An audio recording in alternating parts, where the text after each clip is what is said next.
Paano nagkaka-power ang isang gamit? May ilang paraan na nagiging mahiwaga ang mga gamit na tinatawag nating anting-anting, perlas, mutya, agimat, o mga gamit na may gabay. Una, may karga talaga itong kapangyarihan mula sa kalikasan. Ang kalikasan ay may taglay na kapangyarihan na nakapaloob sa mga halaman, sa hayop, bato, at iba pang mga kasangkapan sa kalikasan. Pangalawa, galing ang materyales sa kabilang mundo. Kadalasan may naiiwan ang mga engkanto, anghel at iba pang mga nilalang na nagtatransform or dumadaan dito sa mundo ng tao na mga gamit na akala natin laruan or mga bato or mukhang maganda na mga gamit, pero may taglay na kapangyarihan ang mga ito. Ang mga ito na nakikita nga ng mga tao sa mga lagusan banda kasi doon nga nagtatransform or lumilipat ng mundo ang mga mahiwagang nilalang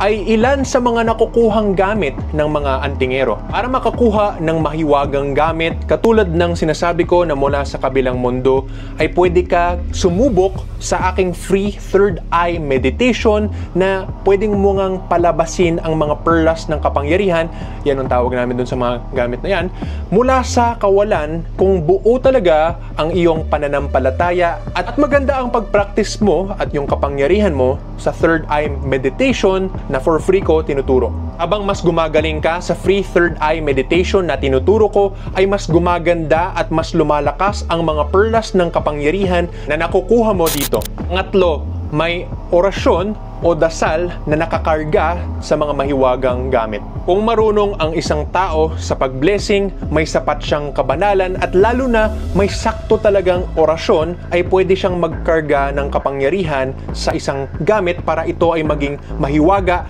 at makagawa ng iba't ibang mga powers na gusto niyang mangyari. Yan ang iba-ibang paraan, kalikasan mula sa kabilang mundo at may blessing. Pwede isa, dalawa o lahat ng paraan ay gamitin para maging makapangyarihan ang isang gamit. Para sa mas madaming impormasyon tungkol nga sa mga mahiwagang gamit ay gumawa po ako ng isang free gabay sa mahiwagang gamit course para maturo ko sa inyo kung ano ang mga basic nga sa mga mahiwagang gamit bukod sa sinabi ko na dito sa video na ito. Sana maklik mo ang link sa description para nga sa free gabay sa mahiwagang gamit course. Happy hunting sa mga mahiwagang gamit mga kapatid. Maraming salamat po at God bless.